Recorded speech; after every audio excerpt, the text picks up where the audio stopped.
ਵਾਹਿਗੁਰੂ ਸਾਹਿਬ ਜੀ। ਚੌਪਈ ਛੈ ਹੋਏ ਵਾਸ਼ਨ ਮਨ ਹੈ ਵਿਨਾਸ਼, ਤੀਰਥ ਆਤਮ ਗਿਆਨ ਪ੍ਰਕਾਸ਼। ਇਹ ਸਹਾਇਕ ਆਪਸ ਮਾਹੀ, ਜੀਵਨ ਮੁਕਤ ਜੋ ਧਾਰੈ ਪਾਹੀ। ਵਾਹਿਗੁਰੂ ਜੀ ਕਾ ਖਾਲਸਾ, ਵਾਹਿਗੁਰੂ ਜੀ ਕੀ ਫਤਿਹ। ਗੁਰੂ ਕੀ ਸਾਜੀ ਨਵਾਜੀ ਸਾਧ ਸੰਗਤ ਜੀ, ਸੰਧਿਆ ਦੇ ਦੀਵਾਨਾਂ ਵਿੱਚ ਗੁਰਬਾਣੀ ਸੋਧਾ ਰਹਿਰਾਸ ਸਾਹਿਬ ਜੀ ਦੇ ਪਾਠ, ਆਰਤੀ ਦੇ ਕੀਰਤਨ ਸਰਵਣ ਕੀਤੇ ਹਨ। ਆਓ ਹੁਣ ਗੁਰੂ ਪਾਤਸ਼ਾਹ ਗੁਰੂ ਅਰਜਨ ਦੇਵ ਜੀ ਦੇ ਉਪਦੇਸ਼, ਜੋ ਮਹਾਰਾਜ ਨੇ ਭਾਈ ਆਲਮ ਚੰਦ ਹਾਂਡਾ, ਨਾਨੋ ਲਟਕਣ, ਮੁਰਾਰੀ ਆਦਿਕ ਸਿੱਖਾਂ ਨੂੰ ਬਖਸ਼ੇ ਹਨ। ਇਹ ਗੁਰਸਿੱਖਾਂ ਨੇ ਬੇਨਤੀ ਕੀਤੀ ਸੀ, ਮਹਾਰਾਜ ਮਨ ਟਿਕਦਾ ਨਹੀਂ। ਮਹਾਰਾਜ ਕਹਿੰਦੇ ਭਾਈ ਸ਼ਬਦ ਦਾ ਅਭਿਆਸ ਕਰਨਾ ਪੈਂਦਾ ਹੈ। ਅਭਿਆਸ ਕਰਦੇ ਕਰਦੇ ਕਰਦੇ ਮਨ ਦੀ ਵਾਸ਼ਨਾ ਖਤਮ ਹੁੰਦੀ ਹੈ, ਫਿਰ ਮਨ ਦਾ ਨਾਸ ਹੁੰਦਾ ਹੈ। ਜਦੋਂ ਮਨ ਦੀ ਵਾਸ਼ਨਾ ਮਿਟ ਜਾਂਦੀ ਹੈ, ਮਨ ਦਾ ਵਿਨਾਸ਼ ਹੋ ਜਾਂਦਾ ਹੈ, ਫਿਰ ਆਤਮ ਗਿਆਨ ਦੀ ਪ੍ਰਾਪਤੀ ਹੁੰਦੀ ਹੈ। ਫਿਰ ਮੁਕਤੀ ਦਾ ਸਾਧਨ ਆਪੇ ਹੋ ਜਾਂਦਾ ਹੈ। ਸੋ ਗੁਰੂ ਸਾਹਿਬ ਕਹਿੰਦੇ ਤਿੰਨੇ ਚੀਜ਼ਾਂ ਇੱਕ ਦੂਜੀ ਦੀ ਸਹਾਇਤਾ ਕਰਦੀਆਂ ਨੇ, ਇੱਕ ਦੂਜੀ ਦੀ ਮਦਦ ਕਰਦੀਆਂ ਨੇ। ਮਨ ਦੀ ਵਾਸ਼ਨਾ ਦਾ ਨਾਸ ਹੋਣਾ, ਮਨ ਦਾ ਨਾਸ ਹੋਣਾ, ਆਤਮ ਗਿਆਨ ਦਾ ਪ੍ਰਕਾਸ਼ ਹੋਣਾ। ਗੁਰੂ ਸਾਹਿਬ ਇਸ ਵਿਸ਼ੇ ਤੇ ਕਿਰਪਾ ਕਰ ਰਹੇ ਨੇ। ਆਓ ਸਰਵਣ ਕਰੀਏ, ਪਿਆਰ ਨਾਲ ਆਖੀਏ ਸਤਿਨਾਮ ਸ੍ਰੀ ਵਾਹਿਗੁਰੂ ਸਾਹਿਬ ਜੀ। ਸਤਿਨਾਮ ਸ੍ਰੀ ਵਾਹਿਗੁਰੂ ਸਾਹਿਬ ਜੀ। ਛੈ ਹੋਏ ਵਾਸ਼ਨ ਮਨ ਹੈ ਵਿਨਾਸ਼, ਕਹਿੰਦੇ ਜਦੋਂ ਵਾਸ਼ਨਾ ਮਨ ਦੀ ਮਿਟ ਜਾਂਦੀ ਹੈ, ਤੀਰਥ ਆਤਮ ਗਿਆਨ ਪ੍ਰਕਾਸ਼। ਆਤਮ ਗਿਆਨ ਰੂਪੀ ਤੀਰਥ ਦੇ ਉੱਤੇ ਗਿਆਨ ਦਾ ਦੀਵਾ ਬਲਦਾ, ਪ੍ਰਕਾਸ਼ ਹੁੰਦਾ ਹੈ। ਇਹ ਸਹਾਇਕ ਆਪਸ ਮਾਹੀ, ਇਹ ਸਾਰੀਆਂ ਚੀਜ਼ਾਂ ਆਪਸ ਵਿੱਚ ਇੱਕ ਦੂਜੀ ਦੀ ਸਹਾਇਤਾ ਕਰਦੀਆਂ ਹਨ। ਜੀਵਨ ਮੁਕਤ ਜੋ ਧਾਰੈ ਪਾਹੀ, ਜਿਹੜਾ ਬੰਦਾ ਇਹਨਾਂ ਨੂੰ ਧਾਰਨ ਕਰਦਾ, ਜੀਵਨ ਮੁਕਤ ਹੋ ਜਾਂਦਾ ਹੈ। ਜਥਾ ਸ਼ਾਹੋ ਕੇ ਸੂਬੇ ਤੀਨ, ਜਿਵੇਂ ਸੂਬੇ ਹੁੰਦੇ ਬਾਦਸ਼ਾਹ ਦੇ, ਤਿੰਨ ਸੂਬੇ ਇਕੱਠੇ ਹੀ ਹੋਣ। ਤੀਨ ਹੋ ਥਲਕ ਪਟਵਨ ਕੀਨ, ਤੇ ਬਾਦਸ਼ਾਹ ਨੇ ਉਹਨਾਂ ਤਿੰਨ ਸੂਬਿਆਂ ਨੂੰ ਤਿੰਨ ਥਾਵਾਂ ਤੇ ਭੇਜਿਆ ਹੋਵੇ। ਤਬ ਤਿਨ ਕੋ ਸਿੱਖਿਆ ਸਿਖਰਾਈ, ਤੇ ਬਾਦਸ਼ਾਹ ਉਹਨਾਂ ਨੂੰ ਸਿੱਖਿਆ ਦਿੰਦਾ ਹੈ ਵੀ ਤੁਸੀਂ ਤਿੰਨ ਮੋਰਚੇ ਫਤਿਹ ਕਰਨੇ ਹਨ। ਤੀਨ ਹੋ ਮਿਲੋ ਪਰਸਪਰ ਜਾਈ, ਤੋ ਤਿੰਨੇ ਤੁਸੀਂ ਇਕੱਠੇ ਹੋ ਕੇ ਪਹਿਲਾਂ ਇੱਕ, ਫਿਰ ਦੂਜਾ, ਫਿਰ ਤੀਜਾ ਮੋਰਚਾ ਫਤਿਹ ਕਰ ਲਿਆ ਜੇ। ਦੁਸ਼ਮਨ ਬਲੀ ਹੈ ਸਮੁਦਾਈ, ਕਿਉਂਕਿ ਦੁਸ਼ਮਣ ਸਾਰੇ ਹੀ ਬੜੇ ਬਲੀ ਹਨ, ਉਹਨਾਂ ਨੂੰ ਕੱਲੇ ਕੱਲੇ ਹੋ ਕੇ ਨਹੀਂ ਮਾਰ ਸਕੋਗੇ। ਪ੍ਰਥਮ ਸਿਰੰਦ ਕਰੋ ਤਕਰਾਈ, ਪਹਿਲਾਂ ਤੁਸੀਂ ਸਰਹੰਦ ਫਤਿਹ ਕਰ ਲਵੋ। ਹੁਣ ਤੀਨ ਹੋ ਲਵਪੁਰ ਕੋ ਸਾਧ, ਫਿਰ ਤਿੰਨੇ ਤੁਸੀਂ ਲਾਹੌਰ ਚਲੇ ਜਾ ਜੇ, ਲਾਹੌਰ ਫਤਿਹ ਕਰ ਲਿਆ ਜੇ। ਤਸਕਰ ਦੁਸ਼ਟ ਲਿਹੋ ਸਭ ਬਾਂਧ, ਉਥੋਂ ਦੇ ਸਾਰੇ ਦੁਸ਼ਟਾਂ ਦੋਖੀਆਂ ਨੂੰ ਕਾਬੂ ਕਰਕੇ, ਸਾਰੇ ਆਕੀਆਂ ਨੂੰ, ਚੋਰਾਂ ਨੂੰ ਕਾਬੂ ਕਰਕੇ, ਹੁਣ ਤੀਨ ਹੋ ਕਸ਼ਮੀਰ ਸਿਧਾਵੋ, ਫਿਰ ਕਸ਼ਮੀਰ ਵੱਲ ਚਲੇ ਜਾਇਆ ਜੇ, ਨਾਲੇ ਤੁਹਾਡੀ ਤਾਕਤ ਵੱਧ ਜਾਏਗੀ। ਇਕੱਠੇ ਰਹਿਣ ਕਰਕੇ ਸਾਰੇ ਮੋਰਚੇ ਫਤਿਹ ਹੋ ਜਾਣਗੇ। ਇਸ ਕੋ ਸਾਧੋ ਆਪਨ ਬਣਾਵੋ, ਕਸ਼ਮੀਰ ਨੂੰ ਵੀ ਫਤਿਹ ਕਰਕੇ ਆਪਣਾ ਐਗਜ਼ੈਂਪਲ ਦੇ ਰਹੇ ਆ ਮਹਾਰਾਜ, ਉਦਾਹਰਣ ਦੇ ਰਹੇ ਆ। ਜਿਵੇਂ ਦਿੱਲੀ ਤੋਂ ਬਾਦਸ਼ਾਹ ਤੋਰ ਦਵੇ ਵੀ ਪਹਿਲਾਂ ਸਰਹੰਦ ਫਤਿਹ ਕਰੋ, ਫਿਰ ਲਾਹੌਰ ਕਰੋ, ਫਿਰ ਕਸ਼ਮੀਰ ਫਤਿਹ ਕਰ ਲਓ। ਤੇ ਹੌਲੇ ਹੌਲੇ ਇਕੱਠੇ ਹੋ ਗਏ। ਜੇ ਤੁਸੀਂ ਕਹੋ ਵੀ ਇੱਕ ਜਣਾ ਸਰਹੰਦ ਜਾਵੇਗਾ, ਇੱਕ ਲਾਹੌਰ ਜਾਏਗਾ, ਇੱਕ ਕਸ਼ਮੀਰ ਜਾਏਗਾ, ਫਿਰ ਹਾਰ ਵੀ ਸਕਦੇ, ਕਿਉਂਕਿ ਉੱਥੇ ਤਾਕਤ ਤੁਹਾਡੀ ਖਿੰਡ ਜਾਣੀ ਹੈ, ਦੁਸ਼ਮਣ ਦੀ ਤਾਕਤ ਜ਼ਿਆਦਾ ਹੈ। ਚੰਗਾ ਹੋਵੇ ਵੀ ਪਹਿਲਾਂ ਇੱਕ ਮੋਰਚਾ ਫਤਿਹ ਕਰੋ, ਫਿਰ ਦੂਜਾ ਕਰ ਲਓ, ਫਿਰ ਤੀਜਾ ਕਰ ਲਓ। ਤਿੰਨ ਇਸੇ ਤਰ੍ਹਾਂ ਮਨ ਦੀ ਵਾਸ਼ਨਾ ਦਾ ਖੈ ਹੋਣਾ, ਮਨ ਦਾ ਨਾਸ ਹੋਣਾ ਤੇ ਆਤਮ ਗਿਆਨ, ਇਹ ਤਿੰਨੇ ਇੱਕ ਦੂਜੀ ਦੇ ਨਾਲ ਰਲ ਕੇ ਸਾਰੇ ਮੋਰਚੇ ਫਤਿਹ ਕਰ ਲੈਂਦੇ ਹਨ। ਹੁਣ ਤੀਨ ਹੋ ਗਮਨ ਹੋਏ ਜੁਦੇ, ਫਿਰ ਵੱਖਰੇ ਹੋ ਕੇ ਆਪਣੀ ਆਪਣੀ ਥਾਂ ਤੇ ਜਾ ਕੇ ਰਾਜ ਕਰਿਆ ਜੇ। ਤ੍ਰੈਪੁਰ ਕਰਹਿ ਰਾਜ ਸ਼ੁਭ ਤਦੇ, ਤਿੰਨਾਂ ਨਗਰੀਆਂ ਦਾ ਰਾਜ ਕਰਿਆ ਜੇ, ਇੱਕ ਸਰਹੰਦ ਤੇ, ਇੱਕ ਲਾਹੌਰ ਤੇ, ਕਸ਼ਮੀਰ ਤੇ। ਜੁਦੇ ਜੁਦੇ ਜੇ ਪ੍ਰਥਮ ਸਿਧਾਰੋ, ਜੇ ਤੁਸੀਂ ਪਹਿਲਾਂ ਹੀ ਵੱਖਰੇ ਵੱਖਰੇ ਹੋ ਕੇ ਚਲੇ ਗਏ, ਉਹੇ ਨਾ ਵਿਚੈ ਕਾਜ ਔਰ ਧਾਰੋ, ਜਿੱਤ ਨਹੀਂ ਹੋਣੀ, ਤੁਹਾਡਾ ਕੰਮ ਫਤਿਹ ਨਹੀਂ ਹੋਣਾ। तीनों मिले करहो सब कार। ਤਿੰਨੇ ਮਿਲ ਕੇ ਕੰਮ ਕਰੋਗੇ ਤਾਂ ਮੋਰਚਾ ਫਤਿਹ ਹੋਵੇਗਾ। लख एहो तीनों तिसी प्रकार। ਇਸੇ ਤਰ੍ਹਾਂ ਇਹ ਮਨ ਦੀ ਵਾਸ਼ਨਾ ਦਾ ਨਾਸ ਹੋਣਾ, ਮਨ ਦਾ ਨਾਸ਼ ਹੋਣਾ ਤੇ ਆਤਮ ਗਿਆਨ ਹੋਣਾ, ਇਹ ਤਿੰਨੇ ਸੂਬੇ ਹਨ ਅਕਾਲ ਪੁਰਖ ਦੇ। ਨਿਰਪ ਅਗਿਆਨ ਜੋ ਚੰਮੂ ਵਿਕਾਰ। ਜੋ ਅਗਿਆਨ ਰੂਪੀ ਰਾਜਾ ਹੈ ਉਹਦੀ ਫੌਜ ਵਿਕਾਰ ਹਨ। ਅਗਿਆਨ ਰਾਜਾ ਹੈ, ਅਵਿਵੇਕ ਰਾਜਾ ਹੈ, ਉਹਦੀ ਫੌਜ ਹੈ ਕਾਮ, ਕ੍ਰੋਧ, ਲੋਭ, ਅਹੰਕਾਰ, ਈਰਖਾ, ਵਖੀਲੀ, ਦਵੈਸ਼, ਨਿੰਦਾ, ਚੁਗਲੀ। ਇਹ ਜਿਹੜੇ ਵਿਕਾਰ ਹਨ ਸਭ ਥਲ ਲੀਨ ਗਣਨ ਵਿਦਾਰ। ਇਹਨਾਂ ਵਿਕਾਰਾਂ ਨੇ ਸਭ ਥਾਵਾਂ ਦੇ ਉੱਤੇ ਗੁਣਾਂ ਦਾ ਨਾਸ ਕੀਤਾ ਹੋਇਆ।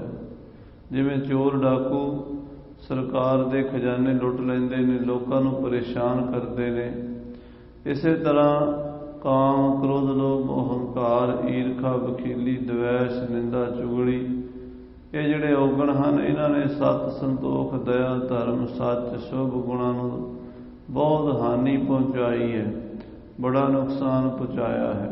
ਹਾਂਜੀ, ਖੈ ਵਾਸ਼ਨ ਅਰ ਮਨ ਕੋ ਨਾਸ਼। ਜਦੋਂ ਵਾਸ਼ਨਾ ਦਾ ਨਾਸ ਹੋ ਜਾਵੇ, ਮਨ ਦਾ ਨਾਸ ਹੋ ਜਾਵੇ, ਤਤਵ ਗਿਆਨ ਇਨ ਕਰ ਅਭਿਆਸ। ਤੇ ਤਤਵ ਗਿਆਨ ਦਾ ਅਭਿਆਸ ਕਰੀਏ, ਆਤਮ ਚਿੰਤਨ ਕਰੀਏ। ਸਾਥ ਸਾਥ ਸਿਮਰੋ ਸਤਨਾਮ। ਵਾਹਿਗੁਰੂ ਵਾਹਿਗੁਰੂ ਵਾਹਿਗੁਰੂ ਵਾਹਿਗੁਰੂ ਵਾਹਿਗੁਰੂ ਵਾਹਿਗੁਰੂ ਵਾਹਿਗੁਰੂ ਵਾਹਿਗੁਰੂ। ਸਵਾਸ ਸਵਾਸ ਨਾਮ ਜਪੀਏ। ਸ਼ਬਦ ਵਿਚਾਰ ਲਹੋ ਵਿਸਰਾਮ। ਸ਼ਬਦ ਦਾ ਵਿਚਾਰ ਕਰਦੇ ਕਰਦੇ ਮਨ ਟਿਕ ਜਾਂਦਾ ਹੈ, ਵਿਸਰਾਮ ਮਿਲ ਜਾਂਦਾ ਹੈ, ਜੀਵ ਦਾ ਕਲਿਆਣ ਹੋ ਜਾਂਦਾ ਹੈ। ਸੁਨ ਸਗਰੇ ਮਨ ਆਨੰਦ ਪਾਏ। ਗੁਰੂ ਸਾਹਿਬ ਜੀ ਦੇ ਬਚਨ ਸੁਣ ਕੇ ਸਾਰੇ ਸਿੱਖਾਂ ਨੂੰ ਬੜਾ ਆਨੰਦ ਆਇਆ, ਸਮਝ ਆਈ ਵੀ ਇਹ ਕਿਲਾ ਕਿਵੇਂ ਫਤਿਹ ਕਰਨਾ ਹੈ। ਤਿਮ ਕੀਨਸ ਜਿਮ ਗੁਰੂ ਬਤਾਏ। ਜਿਵੇਂ ਗੁਰੂ ਅਰਜਨ ਦੇਵ ਜੀ ਨੇ ਦੱਸਿਆ, ਭਾਈ ਆਲਮ ਚੰਦ, ਭਾਈ ਨਾਨੋ ਲਟਕਣ ਆਦਿਕ ਸਿੱਖਾਂ ਨੇ ਉਸੇ ਤੋਂ ਹੀ ਅਭਿਆਸ ਸ਼ੁਰੂ ਕਰ ਦਿੱਤਾ। ਜੈਤ ਸਿੰਘਾਰੂ ਜੁਗ ਸਿੱਖ ਭਾਰੀ। ਦੋ ਹੋਰ ਸਿੱਖ ਮਹਾਰਾਜ ਦੇ ਕੋਲ ਆਏ, ਉਹਨਾਂ ਦਾ ਨਾਮ ਸੀ ਭਾਈ ਜੈਤ ਤੇ ਭਾਈ ਸਿੰਘਾਰੂ।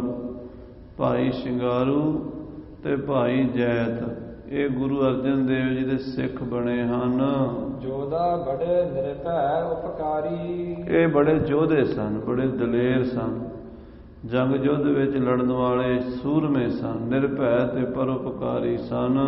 ਸ੍ਰੀ ਅਰਜਨ ਤਿਨ ਸੰਗ ਉਚਾਰਾ। ਸਾਹਿਬ ਸ੍ਰੀ ਗੁਰੂ ਅਰਜਨ ਦੇਵ ਜੀ ਮਹਾਰਾਜ ਨੇ ਉਹਨਾਂ ਨੂੰ ਇਸ ਤਰ੍ਹਾਂ ਬਚਨ ਕਹੇ ਹਨ। ਹਮ ਸਰੂਪ ਜੋ ਕਸ਼ਟਮ ਧਾਰਾ। ਮਹਾਰਾਜ ਗੁਰੂ ਅਰਜਨ ਦੇਵ ਜੀ ਕਹਿਣ ਲੱਗੇ, ਜੋ ਸਾਡਾ 6ਵਾਂ ਸਰੂਪ ਹਨ ਸਾਡੇ ਸਾਹਿਬਜ਼ਾਦੇ, ਸਾਹਿਬ ਸ੍ਰੀ ਗੁਰੂ ਹਰਗੋਬਿੰਦ ਸਾਹਿਬ ਮੇਰੀ ਪੀਰੀ ਦੇ ਮਾਲਕ ਹੋਣਗੇ। ਧਰੈ ਸ਼ਸਤਰ ਦੇ ਦੁਸ਼ਟਨ ਦੰਡ। ਸਾਡੇ ਤੋਂ ਬਾਅਦ ਜਿਨ੍ਹਾਂ ਨੇ ਗੱਦੀ ਸਾਂਭਣੀ ਹੈ 6ਵੇਂ ਪਾਤਸ਼ਾਹ, ਉਹ ਸ਼ਸਤਰਧਾਰੀ ਯੋਧੇ ਹੋਣਗੇ। ਉਹ ਸ਼ਸਤਰ ਰੱਖਣਗੇ ਤੇ ਉਹ ਦੁਸ਼ਟਾਂ ਨੂੰ ਸੋਧਾ ਲਾਣਗੇ, ਪਾਪੀਆਂ ਨੂੰ, ਜ਼ਾਲਮਾਂ ਨੂੰ, ਅਨਿਆਈਆਂ ਨੂੰ ਸੋਧਣ ਵਾਸਤੇ ਉਹ ਸ਼ਸਤਰ ਚੁੱਕਣਗੇ। ਕਰੈ ਤੁਰਕ ਗਨ ਕੋ ਖੰਡ ਖੰਡ।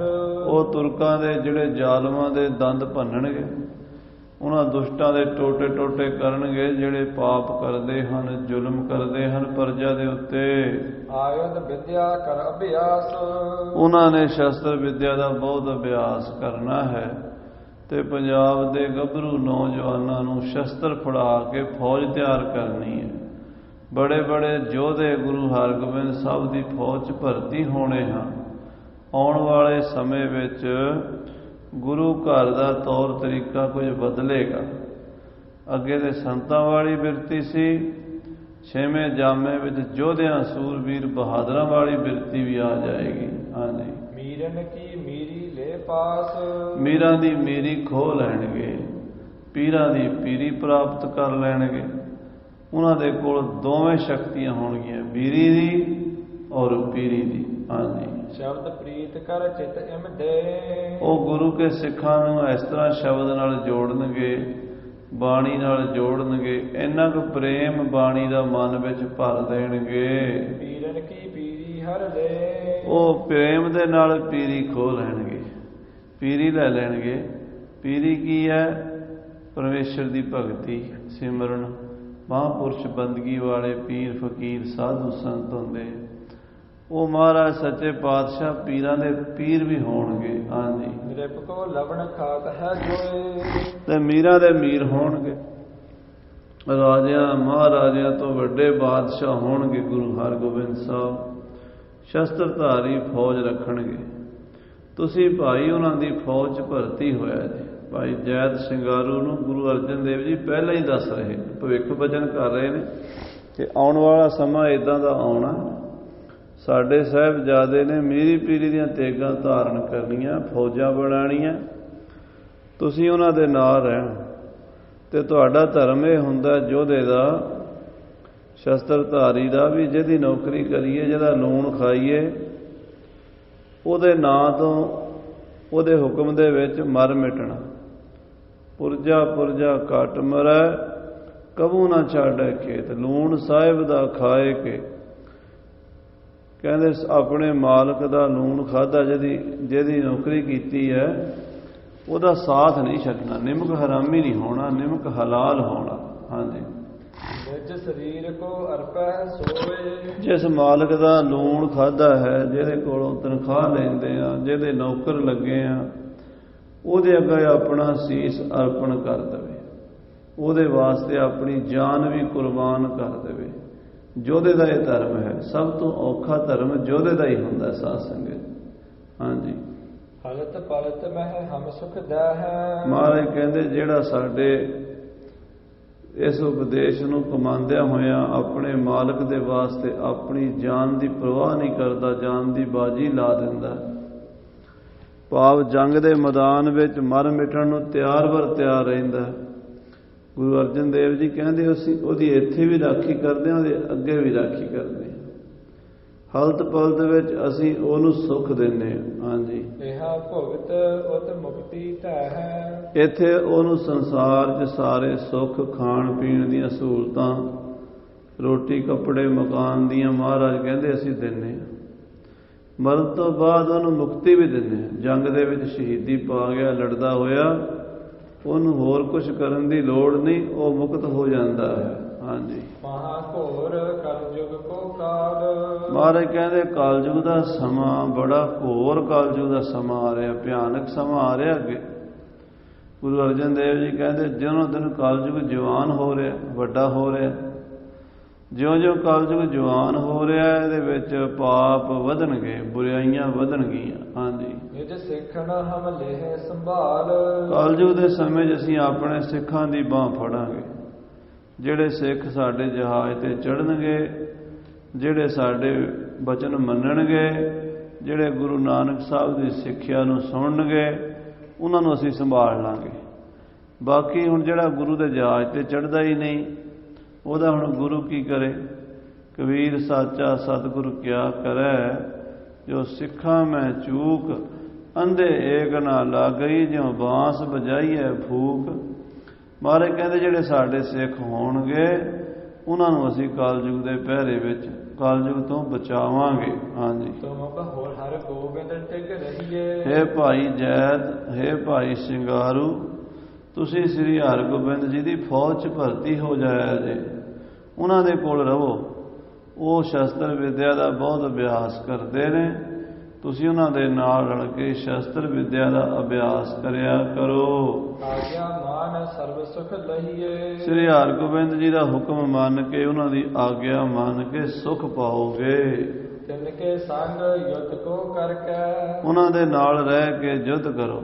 ਯੁੱਧ ਹੋਣੇ ਨੇ ਜ਼ਾਲਮਾਂ ਨਾਲ, ਤੁਰਕਾਂ ਨਾਲ ਸਾਡੇ ਜੰਗ ਹੋਣੇ ਨੇ। ਮਹਾਰਾਜ ਪੰਜਵੇਂ ਪਾਤਸ਼ਾਹ ਕਹਿੰਦੇ, ਪਰ ਇਸ ਜਾਮੇ 'ਚ ਨਹੀਂ ਹੋਣੇ, 6ਵੇਂ ਜਾਮੇ 'ਚ ਹੋਣੇ। ਤੁਸੀਂ 6ਵੇਂ ਜਾਮੇ 'ਚ ਗੁਰੂ ਹਰਗੋਬਿੰਦ ਸਾਹਿਬ ਦੇ ਪਹਿਰੇ ਵਿੱਚ, ਉਹਨਾਂ ਦੀ ਫੌਜ ਵਿੱਚ ਰਹਿਣਾ। ਫਿਰ ਤੁਰਕਾਂ ਨਾਲ ਜੰਗ ਕਰਨੇ, ਯੁੱਧ ਕਰਨੇ। ਹਾਂਜੀ, ਤੁਰਕਨ ਹਤੋ ਸ਼ਸਤਰ ਕਰ ਧਰ ਕੇ। ਹੱਥ ਵਿੱਚ ਸ਼ਸਤਰ ਫੜ ਕੇ ਯੁੱਧ ਕਰਨੇ ਤੇ ਤੁਰਕਾਂ ਨੂੰ ਮਾਰਨਾ, ਜ਼ਾਲਮਾਂ ਨੂੰ, ਦੁਸ਼ਟਾਂ ਨੂੰ, ਅਨਿਆਈ ਜਿਹੜੇ ਜ਼ੁਲਮ ਕਰਦੇ ਨੇ। ਗੁਰੂ ਸਾਹਿਬ ਕਿਸੇ ਜਾਤੀ ਦੇ ਵੈਰੀ ਨਹੀਂ ਹਨ। ਮੁਸਲਮਾਨ, ਹਿੰਦੂ, ਕੋਈ ਵੀ ਗੁਰੂ ਸਾਹਿਬ ਦੀ ਦੁਸ਼ਮਣੀ ਨਹੀਂ। ਜਿਹੜੇ ਜ਼ੁਲਮ ਕਰਦੇ ਜ਼ਾਲਮ ਲੋਕ ਹਨ, ਭਾਵੇਂ ਹਿੰਦੂ ਹੋਣ, ਭਾਵੇਂ ਮੁਸਲਮਾਨ ਹੋਣ, ਭਾਵੇਂ ਸਿੱਖ ਹੀ ਕਿਉਂ ਨਾ ਹੋਣ, ਜਿਹੜਾ ਜ਼ੁਲਮ ਕਰਦਾ ਉਹਦੇ ਨਾਲ ਟੱਕਰ ਲੈਣੀ ਹੈ। ਜਿਹੜਾ ਜ਼ੁਲਮ ਦੇ ਖਿਲਾਫ ਲੜਦਾ ਉਹਦੀ ਮਦਦ ਕਰਨੀ ਹੈ, ਮਜਲੂਮ ਦੀ ਰੱਖਿਆ ਕਰਨੀ ਹੈ। ਹਾਂਜੀ। ਹਾਥ ਜੋਰ ਸੋ ਮਾਨਤ ਭਏ। ਭਾਈ ਜੈਤ ਅਤੇ ਭਾਈ ਸ਼ਿੰਗਾਰੂ ਪੰਜਵੇਂ ਪਾਤਸ਼ਾਹ ਦਾ ਹੁਕਮ ਸੁਣ ਕੇ ਮੰਨ ਲਿਆ ਉਹਨਾਂ ਨੇ, ਹੱਥ ਜੋੜ ਕੇ ਸਵੀਕਾਰ ਕਰ ਲਿਆ। ਸ੍ਰੀ ਹਰਿਗੋਬਿੰਦ ਢਿਗ ਚਲ ਗਏ। ਤੇ ਸ੍ਰੀ ਗੁਰੂ ਹਰਗੋਬਿੰਦ ਸਾਹਿਬ ਦੇ ਕੋਲ ਚਲੇ ਗਏ। ਸ੍ਰੀ ਗੁਰੂ ਹਰਗੋਬਿੰਦ ਸਾਹਿਬ ਜੀ ਮਹਾਰਾਜ ਛੋਟੀ ਅਵਸਥਾ ਜੀ ਨਾ, ਘੋੜ ਸਵਾਰੀ, ਸ਼ਸਤਰ ਵਿਦਿਆ, ਖੁਦ ਗੁਰੂ ਅਰਜਨ ਦੇਵ ਜੀ ਨੇ ਬਾਬਾ ਬੁੱਢਾ ਜੀ ਨੂੰ ਬੇਨਤੀ ਕੀਤੀ ਕਿ ਬਾਬਾ ਜੀ, ਇਹ ਸਾਡਾ ਸਾਹਿਬਜ਼ਾਦਾ ਹਰਗੋਬਿੰਦ, ਇਹਨੂੰ ਤੁਸੀਂ ਬ੍ਰਹਮ ਵਿਦਿਆ ਵੀ ਦਿਓ ਤੇ ਸ਼ਸਤਰ ਵਿਦਿਆ ਵੀ ਦਿਓ। ਬਾਬਾ ਬੁੱਢਾ ਜੀ ਨੇ ਫਿਰ ਗੁਰੂ ਹਰਗੋਬਿੰਦ ਸਾਹਿਬ ਨੂੰ ਸਾਰੀ ਗੁਰਬਾਣੀ ਦੀ ਵਿਦਿਆ ਵੀ ਪੜ੍ਹਾਈ, ਸਾਰੀ ਬ੍ਰਹਮ ਵਿਦਿਆ ਪੜ੍ਹਾ ਕੇ ਤੇ ਨਾਲ ਸ਼ਸਤਰ ਵਿਦਿਆ ਵੀ ਸਿਖਾਈ। ਘੋੜ ਸਵਾਰੀ, ਨੇਜਾਬਾਜੀ, ਗਤਕਾ, ਢਾਲ ਤਲਵਾਰ ਦੇ ਗੁਰ, ਇਹ ਜਿਹੜੀ ਸ਼ਸਤਰ ਵਿਦਿਆ ਮਹਾਰਾਜ ਬਾਬਾ ਬੁੱਢਾ ਸਾਹਿਬ ਤੋਂ ਚੱਲੀ ਹੈ। ਬਾਬਾ ਬੁੱਢਾ ਸਾਹਿਬ ਨੂੰ ਕਿੱਥੋਂ ਮਿਲੀ ਹੈ? ਬਾਬਾ ਬੁੱਢਾ ਸਾਹਿਬ ਨੂੰ ਗੁਰੂ ਨਾਨਕ ਦੇਵ ਜੀ ਮਹਾਰਾਜ ਨੇ ਸਿਖਾਈ ਹੈ। ਗੁਰੂ ਨਾਨਕ ਦੇਵ ਜੀ ਕਿੱਥੋਂ ਸਿੱਖੇ?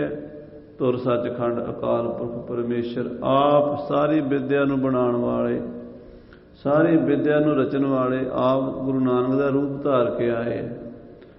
ਉਹਨਾਂ ਨੇ ਇਹ ਦਾਤ ਬਾਬਾ ਬੁੱਢਾ ਜੀ ਨੂੰ ਦਿੱਤੀ ਕਿ ਬਾਬਾ ਜੀ, ਇਹ ਵਿਦਿਆ ਅਸੀਂ ਤੁਹਾਨੂੰ ਦੇ ਰਹੇ ਹਾਂ ਤੇ ਤੁਸੀਂ ਅੱਗੇ ਪੰਥ ਵਿੱਚ ਦੇਣੀ ਹੈ। ਬਾਬਾ ਬੁੱਢਾ ਜੀ ਨੇ 6ਵੇਂ ਪਾਤਸ਼ਾਹ ਨੂੰ ਵਿਦਿਆ ਦਿੱਤੀ ਤੇ 6ਵੇਂ ਪਾਤਸ਼ਾਹ ਤੋਂ ਫਿਰ ਅੱਗੇ ਪੰਥ ਵਿੱਚ ਗਾਂ ਦੀ ਗਾਂ ਚੱਲਦੀ ਆ ਰਹੀ ਹੈ। ਤਾਂ ਬਾਬਾ ਬੁੱਢਾ ਸਾਹਿਬ ਤੋਂ ਗੁਰੂ ਹਰਗੋਬਿੰਦ ਸਾਹਿਬ ਸ਼ਸਤਰ ਵਿਦਿਆ ਸਿੱਖੇ ਸਨ ਛੋਟੀ ਉਮਰ ਵਿੱਚ ਹੀ, ਤੇ ਬਹੁਤ ਸਾਰੀ ਫੌਜ ਉਦੋਂ ਹੀ ਤਿਆਰ ਕਰ ਲਈ। ਇਕੱਲੇ ਥੋੜ੍ਹਾ ਸਿੱਖਦੇ ਸੀ, ਨਾਲ ਹੋਰ ਵੀ ਬੱਚੇ ਸਿੱਖਦੇ ਸੀ, ਜਵਾਨ ਵੀ ਸਿੱਖਦੇ ਸੀ। ਮਹਾਰਾਜ ਕਹਿੰਦੇ ਭਾਈ ਜੈਤ, ਭਾਈ ਸ਼ਿੰਗਾਰੂ, ਤੁਸੀਂ ਸ਼ਸਤਰ ਧਾਰੀ ਹੋ ਤੇ ਸ੍ਰੀ ਹਰਗੋਬਿੰਦ ਦੀ ਫੌਜ 'ਚ ਭਰਤੀ ਹੋ ਜਾਓ। ਉਹ ਦੋਵੇਂ ਗੁਰਸਿੱਖ ਮਹਾਰਾਜ ਪੰਜਵੇਂ ਪਾਤਸ਼ਾਹ ਦਾ ਬਚਨ ਮੰਨ ਕੇ ਸ੍ਰੀ ਗੁਰੂ ਹਰਗੋਬਿੰਦ ਸਾਹਿਬ ਜੀ ਦੇ ਕੋਲ ਚਲੇ ਗਏ। ਰਹੇ ਸਮੀਪ ਸ਼ਸਤਰ ਧਰ ਸੂਰੇ। ਇਹ ਬੜੇ ਸੂਰਮੇ ਸਨ ਭਾਈ ਜੈਤ ਤੇ ਭਾਈ ਸ਼ਿੰਗਾਰੂ, ਗੁਰੂ 6ਵੇਂ ਪਾਤਸ਼ਾਹ ਦੇ ਕੋਲ ਰਹੇ ਹਨ। ਵਿਦਿਆ ਅਭਿਆਸ ਹੈ ਗੁਰ ਪੂਰੇ। ਗੁਰੂ ਪੂਰੇ ਮਹਾਰਾਜ 6ਵੇਂ ਪਾਤਸ਼ਾਹ ਮੀਰੀ ਪੀਰੀ ਦੇ ਮਾਲਕ ਬਹੁਤ ਛੋਟੀ ਉਮਰ ਦੇ 6-7 ਸਾਲ ਦੇ ਹੀ ਲੱਗ ਪਏ ਸੀ ਤਾਂ ਗਤਕਾ ਖੇਡਣ, ਢਾਲ ਤਲਵਾਰ, ਨੇਜਾਬਾਜੀ, ਘੋੜ ਸਵਾਰੀ ਅਭਿਆਸ ਕਰਦੇ। ਤੇ ਗੁਰੂ ਸਾਹਿਬ ਦੇ ਨਾਲ ਹੋਰ ਵੀ ਬੜੇ ਗੱਭਰੂ ਨੌਜਵਾਨ ਸ਼ਸਤਰਾਂ ਦਾ ਅਭਿਆਸ ਕਰਦੇ। ਕਿਤਕ ਕਾਲ ਬੀਤਿਓ ਟਿਕ ਰਹੇ। ਬਾਬਾ ਜੈਤ ਜੀ, ਭਾਈ ਸ਼ਿੰਗਾਰੂ ਜੀ ਦੋਵੇਂ ਮਹਾਰਾਜ ਦੇ ਕੋਲ, ਗੁਰੂ 6ਵੇਂ ਪਾਤਸ਼ਾਹ ਦੇ ਕੋਲ ਰਹੇ ਹਨ। ਕਿੰਨਾ ਸਮਾਂ ਹੋ ਗਿਆ? ਲੈ ਪ੍ਰਵਾਨਗੀ ਗੁਰ ਕੇ ਕਹੇ। ਗੁਰੂ ਸਾਹਿਬ ਤੋਂ ਪ੍ਰਵਾਨਗੀ ਲੈ ਕੇ, ਆਗਿਆ ਲੈ ਕੇ ਆਪਣੇ ਸਜਨ ਰਹੇ ਤੋਏ ਮਾਸ। ਫਿਰ ਆਪਣੇ ਪਿੰਡ ਚਲੇ ਗਏ। ਆਪਣੇ ਪਿੰਡ ਜਾ ਕੇ ਛੁੱਟੀ ਲੈ ਕੇ ਗਏ। 2 ਮਹੀਨੇ ਘਰ ਰਹੇ, ਜਿਵੇਂ ਫੌਜੀ 2-2 ਮਹੀਨੇ ਦੀ ਛੁੱਟੀ ਕੱਟਦੇ ਆ ਨਾ ਅੱਜ ਕੱਲ੍ਹ ਵੀ। ਉਦੋਂ ਵੀ ਗੁਰੂ ਸਾਹਿਬ ਤੋਂ ਲੋੜ ਪੈਣ ਤੇ ਸਿੱਖ ਛੁੱਟੀ ਲੈ ਜਾਂਦੇ ਸਨ, ਫਿਰ ਆ ਜਾਂਦੇ ਸਨ ਮਹੀਨੇ 2 ਮਹੀਨੇ ਪਿੱਛੋਂ। ਛੁੱਟੀ ਲੈ ਕੇ ਪਿੰਡ ਗਏ ਤੇ ਗੁਰੂ ਸਾਹਿਬ ਤੋਂ ਆਗਿਆ ਲੈ ਕੇ 2 ਮਹੀਨੇ ਪਿੰਡ ਰਹੇ। ਇੱਕ ਜੋਗੀ ਮਿਲ ਕਰ ਤਿਨ ਪਾਸ। ਕਹਿੰਦੇ ਉਹਨਾਂ ਦੇ ਪਿੰਡ ਇੱਕ ਜੋਗੀ ਆ ਗਿਆ। ਭਾਈ ਜੈਤ ਦੇ ਤੇ ਭਾਈ ਸ਼ਿੰਗਾਰੂ ਦੇ ਪਿੰਡ ਇੱਕ ਜੋਗੀ ਆ ਗਿਆ। ਉਹ ਜੋਗੀ ਰਸਾਇਣ ਵਿਦਿਆ ਜਾਣਦਾ ਸੀਗਾ। ਉਸ ਜੋਗੀ ਨੇ ਭਇਓ ਪ੍ਰਸੰਨ ਰਸਾਇਣ ਦੀਨ। ਇਹਨਾਂ ਦੀ ਸੇਵਾ ਤੋਂ ਖੁਸ਼ ਹੋ ਕੇ ਇਹਨਾਂ ਨੂੰ ਰਸਾਇਣ ਦੇ ਦਿੱਤੀ। ਖੁਸ਼ ਹੋ ਗਿਆ। ਇਹਨਾਂ ਨੇ ਪ੍ਰਸ਼ਾਦਾ ਪਾਣੀ ਛਕਾਇਆ, ਜੋਗੀ ਦੀ ਸੇਵਾ ਕੀਤੀ, ਕਿਉਂਕਿ ਗੁਰਸਿੱਖ ਸਨ, ਗੁਰੂ ਦੇ ਪਿਆਰੇ। ਆਏ ਗਏ ਸਾਧੂ ਸੰਤ ਦਾ ਸਤਿਕਾਰ ਕਰਨਾ ਜਾਣਦੇ ਸਨ। ਅੱਜ ਕੱਲ੍ਹ ਵਰਗੇ ਹੁੰਦੇ ਤੇ ਸ਼ਾਇਦ ਜੋਗੀ ਦੀ ਲੱਤਾਂ ਬਾਹਾਂ ਤੋੜ ਦਿੰਦੇ, ਪਰ ਉਹ ਸਿੱਖ ਸੀਗੇ ਬੜੇ ਸੁਲਝੇ ਹੋਏ, ਸਮਝਦਾਰ। ਕਿਸੇ ਵੀ ਧਰਮ ਦਾ ਕੋਈ ਸਾਧੂ ਹੋਵੇ ਉਹਦੀ ਇੱਜ਼ਤ ਮਾਣ ਕਰਦੇ ਸੀ, ਸਤਿਕਾਰ ਕਰਦੇ ਸੀ। ਉਹਨੂੰ ਜੋਗੀ ਆਇਆ, ਸਿੱਖਾਂ ਨੇ ਪ੍ਰਸ਼ਾਦਾ ਪਾਣੀ ਛਕਾਇਆ ਤੇ ਦੁੱਧ ਪਾਣੀ ਛਕਾਇਆ, ਉਹਦੀ ਮੁੱਠੀ ਚਾਹ ਪੀ ਕੀਤੀ। ਜੋਗੀ ਦੀ ਸੇਵਾ ਤੋਂ ਜੋਗੀ ਖੁਸ਼ ਹੋ ਗਏ। ਉਹਨੂੰ ਰਸਾਇਣ ਮਿਲੀ ਹੋਈ ਸੀ ਕਿਤੋਂ, ਉਹਨੇ ਉਹ ਰਸਾਇਣ ਜਿਹੜੀ ਹੈ ਇਹਨਾਂ ਨੂੰ ਗੁਰਸਿੱਖਾਂ ਦੋਵਾਂ ਨੂੰ ਦੇ ਦਿੱਤੀ। ਹਾਂਜੀ। ਇੱਕ ਬਿੱਲ ਭਰਿਓ ਹਰਕ ਕਰ ਲੀਨ। ਇੱਕ ਬਿੱਲ ਭਰਿਆ ਹੋਇਆ ਸੀਗਾ। ਬਿੱਲ ਪੰਜਾਬ ਦੇ ਵਿੱਚ ਤੁਸੀਂ ਦੇਖਿਆ ਹੋਣਾ ਹੈ, ਇੱਕ ਫਰੂਟ ਹੀ ਹੁੰਦਾ, ਉਹ ਬਾਹਰੋਂ ਬੜਾ ਸਖਤ ਹੁੰਦਾ, ਉਹਦੇ ਵਿੱਚ ਮਿੱਠਾ ਜਿਹਾ ਪਦਾਰਥ ਹੁੰਦਾ, ਉਹ ਕੱਢ ਕੇ ਪੀਂਦੇ, ਉਹਦਾ ਸ਼ੇਕ ਵੀ ਬਣਾ ਕੇ ਪੀਂਦੇ। ਤੇ ਪੁਰਾਣੇ ਜ਼ਮਾਨੇ 'ਚ ਸੰਤ ਮਹਾਤਮਾ ਉਹ ਬਿੱਲ ਤੋੜ ਲੈਂਦੇ ਸੀ ਤੇ ਉਹਦੇ ਵਿੱਚ ਵਾਲਾ ਗੁੱਦਾ ਕੱਢ ਕੇ ਨਾ ਉਹਦਾ ਡੱਬੀ ਜਿਹੀ ਬਣਾ ਲੈਂਦੇ ਸੀ। ਅੱਜ ਕੱਲ੍ਹ ਤਾਂ ਸ਼ੀਸ਼ੀਆਂ ਮਿਲ ਜਾਂਦੀਆਂ, ਉਦੋਂ ਸ਼ੀਸ਼ੀਆਂ ਹੁੰਦੀਆਂ ਨਹੀਂ ਸੀ ਆਮ, ਜਿਹੜੀਆਂ ਸਾਧੂ ਸੰਤਾਂ ਕੋਲ ਵਿਚਾਰਿਆਂ ਕੋਲ ਤਾਂ ਇਹੋ ਜਿਹਾ ਸਮਾਨ ਕਿੱਥੇ ਹੋਣਾ। ਉਹ ਬਿੱਲ ਦੇ ਵਿੱਚੋਂ ਖਾਲੀ ਕਰਕੇ ਨਾ ਉਹਦਾ ਜਿਹੜਾ ਉਹ ਉੱਪਰਲਾ ਕਵਰ ਹੈ ਉਹ ਬੜਾ ਸਖਤ ਹੁੰਦਾ, ਲੱਕੜੀ ਜਿਹੀ ਹੁੰਦੀ ਹੈ, ਉਹਦੇ ਵਿੱਚ ਚੀਜ਼ ਕੋਈ ਦਵਾਈ ਬੂਟੀ ਪਾ ਲੈਂਦੇ ਸੀ, ਉਹਨੂੰ ਕਹਿੰਦੇ ਸੀ ਬਿੱਲ। ਇੱਕ ਬਿੱਲ ਭਰਿਆ ਹੋਇਆ ਸੀ ਰਸਾਇਣ ਦਾ ਉਹਦੇ ਕੋਲ, ਯਾਨੀ ਕਹਿ ਲਓ ਵੀ ਰਸਾਇਣ ਜਿਹੜੀ ਸੀ ਘੱਟੋ ਘੱਟ ਪਾਈਆ ਅੱਧਾ ਕਿਲੋ ਤਾਂ ਹੋਣੀ ਹੈ, ਉਹ ਘੱਟੋ ਘੱਟ ਅੱਧਾ ਕਿਲੋ ਦੇ ਨੇੜੇ ਉਹ ਰਸਾਇਣ ਜਿਹੜੀ ਹੈ ਭਾਈ ਜੈਦ ਤੇ ਭਾਈ ਸ਼ਿੰਗਾਰੂ ਨੂੰ ਜੋਗੀ ਨੇ ਦੇ ਦਿੱਤੀ। ਹਾਂਜੀ, ਸੋ ਵਿਚਾਰ ਕਰ ਢਿਗ ਲੈ ਆਏ। ਭਾਈ ਜੈਦ ਤੇ ਸ਼ਿੰਗਾਰੂ ਨੇ ਸੋਚਿਆ ਅਸੀਂ ਕੀ ਕਰਨੀ ਹੈ, ਸਤਿਗੁਰਾਂ ਨੂੰ ਜਾ ਕੇ ਭੇਟਾ ਕਰ ਦਿੰਦੇ, ਸਤਿਗੁਰਾਂ ਦੇ ਕੰਮ ਆਵੇਗੀ। ਹਾਂਜੀ, ਗੁਰ ਖਸਟਮ ਕੋ ਸੋ ਅਰ ਪਾਏ। ਉਹ ਮਹਾਰਾਜ 6ਵੇਂ ਪਾਤਸ਼ਾਹ ਨੂੰ ਲਿਆ ਕੇ ਦੇ ਦਿੱਤੀ। ਮਹਾਰਾਜ ਜੀ ਇਹ ਵਸਤੂ ਸਾਨੂੰ ਮਿਲੀ ਹੈ। ਸਿੱਖ ਗੁਰੂ ਨਾਲ ਇੰਨਾ ਪਿਆਰ ਕਰਦੇ ਸੀ ਵੀ ਚੰਗੀ ਚੀਜ਼ ਕੋਈ ਹੋਵੇ ਨਾ ਗੁਰੂ ਨੂੰ ਦੇ ਦਿੰਦੇ ਸੀ। ਜਿਵੇਂ ਮਹਾਰਾਜਾ ਰਣਜੀਤ ਸਿੰਘ ਸ਼ੇਰੇ ਪੰਜਾਬ ਨੂੰ ਨਿਜ਼ਾਮ ਹੈਦਰਾਬਾਦ ਨੇ ਕਿ ਚਾਨਣੀ ਭੇਜੀ ਸੀ, ਉਹ ਜਦੋਂ ਰਾਮ ਬਾਗ ਵਿੱਚ ਚਾਨਣੀ ਲੱਗੀ 4 ਕਰੋੜ ਰੁਪਈਆ ਲੱਗਾ ਸੀ ਉਸ ਚਾਨਣੀ ਤੇ, ਇੰਨੀ ਮਹਿੰਗੀ ਸੀ, ਬਹੁਤ ਆਲੀਸ਼ਾਨ।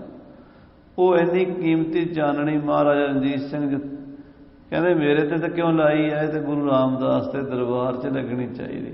ਉਸੇ ਵੇਲੇ ਉਤਰਵਾ ਦਿੱਤੀ, ਸ੍ਰੀ ਹਰਿਮੰਦਰ ਸਾਹਿਬ ਭੇਜਤੀ। ਅਕਾਲੀ ਫੂਲਾ ਸਿੰਘ ਜੀ, ਗਿਆਨੀ ਸੰਤ ਸਿੰਘ ਜੀ, ਸਾਰੇ ਸਿਆਣੇ ਸਿੰਘਾਂ ਨੂੰ ਬੇਨਤੀ ਕੀਤੀ ਵੀ ਇਹਨੂੰ ਹਰਿਮੰਦਰ ਸਾਹਿਬ ਲਾਓ। ਅਕਾਲੀ ਜੀ ਕਹਿਣ ਲੱਗੇ ਜਿਹੜੀ ਚੀਜ਼ ਇੱਕ ਬੰਦੇ ਵਾਸਤੇ ਯੂਜ ਹੋ ਗਈ ਉਹ ਗੁਰੂ ਰਾਮਦਾਸ ਦੇ ਦਰਬਾਰ 'ਚ ਨਹੀਂ ਲੱਗ ਸਕਦੀ, ਪਰ ਇਹ ਤੋਸ਼ੇ ਖਾਨੇ 'ਚ ਤੁਹਾਡੀ ਭੇਟਾ ਰੱਖ ਛੱਡਾਂਗੇ।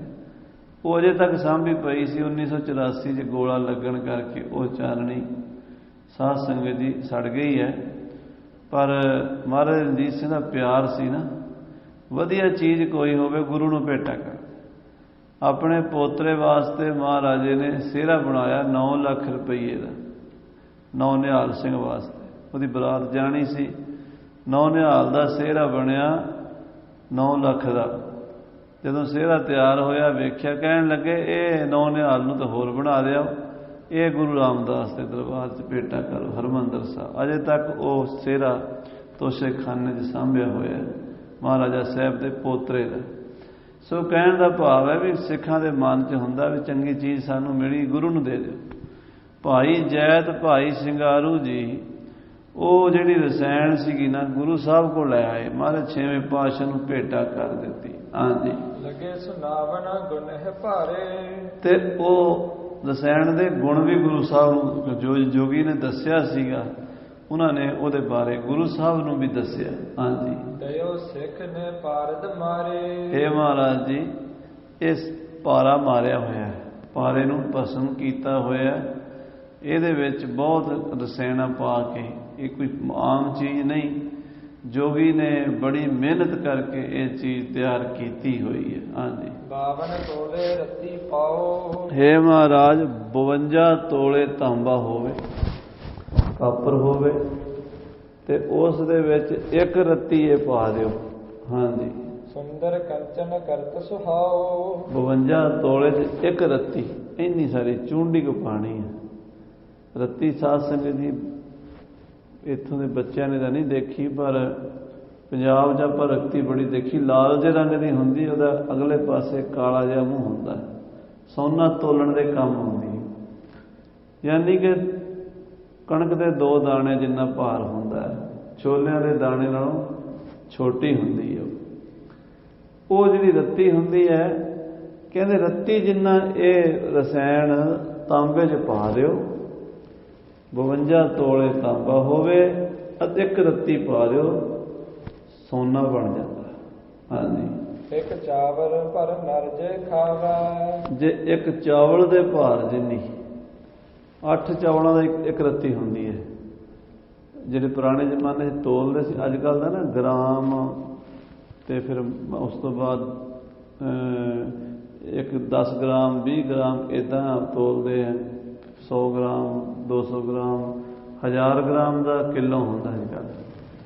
ਪਹਿਲਾਂ ਹੁੰਦਾ ਸੀ ਸਭ ਤੋਂ ਛੋਟਾ ਚਾਵਲ 8 ਹੋਣ ਅਤੇ ਇੱਕ ਰੱਤੀ ਬਣਦੀ ਸੀ। 8 ਰੱਤੀਆਂ ਦਾ ਮਾਸਾ ਬਣਦਾ ਸੀ ਅਤੇ ਫਿਰ 4 ਮਾਸਿਆਂ ਦਾ ਤੋਲਾ ਬਣਦਾ ਸੀ। ਇਸ ਤਰ੍ਹਾਂ ਭਾਰ ਹੁੰਦੇ ਸੀਗੇ ਪੁਰਾਣੇ ਜ਼ਮਾਨੇ। ਮਣ ਵੀ ਕੱਚੇ ਪੱਕੇ ਹੁੰਦੇ ਸੀ, ਕਈ ਤਰ੍ਹਾਂ ਦੇ ਮਣ ਹੁੰਦੇ ਸੀ, ਤੋਲ ਹੁੰਦੇ ਸੀ। ਕਹਿੰਦੇ ਇੱਕ ਚਾਵਲ ਭਰ ਜਿੰਨਾ ਚਾਵਲ ਹੈ ਓਨਾ ਕੁ ਇਹ ਰਸਾਇਣ ਕੋਈ ਬੰਦਾ ਖਾ ਲਵੇ, ਛੁਦਾ 1.25 ਮਣ ਕੀ ਹੋਏ ਜਾਵੇ, ਉਹਦੀ ਭੁੱਖ 1.25 ਮਣ ਦੀ ਹੋ ਜਾਏਗੀ। ਇੰਨੀ ਭੁੱਖ ਵੱਧ ਜਾਂਦੀ ਹੈ ਵੀ 1.25 ਮਣ ਖਾ ਜਾਵੇ ਤੇ ਉਹਨੂੰ ਹਜਮ ਕਰ ਸਕਦਾ ਹੈ। ਇੰਨੀ ਯਾਨੀ ਸਰੀਰ 'ਚ ਹਾਜ਼ਮਾ ਵੱਧ ਜਾਂਦਾ, ਹਾਜ਼ਮਾ ਦਰੁਸਤ ਹੋ ਜਾਂਦਾ। ਹਾਂਜੀ, ਗੱਜ ਸਮ ਬਲ ਕੋ ਧਾਰਨ ਕਰੇ, ਉਸ ਬੰਦੇ ਦਾ ਸਰੀਰ ਦਾ ਬਲ ਹਾਥੀ ਜਿੰਨੀ ਹਾਥੀ ਦੀ ਤਾਕਤ ਹੁੰਦੀ, ਇੰਨੀ ਉਹਦੇ ਸਰੀਰ 'ਚ ਤਾਕਤ ਹੋ ਸਕਦੀ ਹੈ। ਹਾਂਜੀ, ਰੋਗ ਸਰਬ ਬਤਨ ਕੇ ਪਰ ਹਰੇ, ਔਰ ਸਾਰੇ ਸਰੀਰ ਦੇ ਸਰਬ ਤਨ ਕੇ ਪਰ ਹਰੇ, ਸਾਰੇ ਸਰੀਰ ਦੇ ਰੋਗ ਦੂਰ ਹੋ ਜਾਂਦੇ ਹਨ। ਹਾਂਜੀ, ਸ਼੍ਰੀ ਹਰਿ ਗੋਬਿੰਦ ਉਚਰਿਓ ਤਿਨ ਕੋ, ਗੁਰੂ ਹਰਗੋਬਿੰਦ ਸਾਹਿਬ ਸੁਣ ਕੇ ਬੋਲੇ। ਹਾਂਜੀ, ਜਿਨ ਮਾਰਿਓ ਪਾਰਦ ਸਮ ਮਨ ਕੋ, ਮਾਰੇ ਕਹਿੰਦੇ ਸਿੱਖੋ ਜਿਨ੍ਹਾਂ ਨੇ ਆਪਣਾ ਮਨ ਹੀ ਮਾਰ ਲਿਆ ਹੋ, ਆਖੋ ਸ੍ਰੀ ਵਾਹਿਗੁਰੂ। ਪਾਰਾ ਮਾਰ ਕੇ ਰਸਾਇਣ ਬਣਾਈ ਹੈ ਨਾ, ਮਾਰੇ ਕਹਿੰਦੇ ਇਹ ਤਾਂ ਪਾਰਾ ਮਾਰ ਕੇ ਬਣਾਈ ਹੈ ਜਿਨ੍ਹਾਂ ਨੇ ਆਪਣੇ ਮਨ ਰੂਪੀ ਪਾਰੇ ਨੂੰ ਮਾਰਿਆ ਹੋਵੇ। ਹਾਂਜੀ, ਪਾਰੇ ਸਾਥ ਨਾ ਸੋਹਿਤ ਧਰਤ, ਉਹਨਾਂ ਨੂੰ ਇਹਨਾਂ ਰਸਾਇਣਾਂ ਦੀ ਲੋੜ ਕੋਈ ਨਹੀਂ। ਉਹ ਫਿਰ ਇਹਨਾਂ ਪਾਰਿਆਂ ਦੇ ਮਗਰ ਨਹੀਂ ਲੱਗਦੇ, ਉਹ ਇਹਨਾਂ ਨਾਲ ਮੋਹ ਨਹੀਂ ਕਰਦੇ।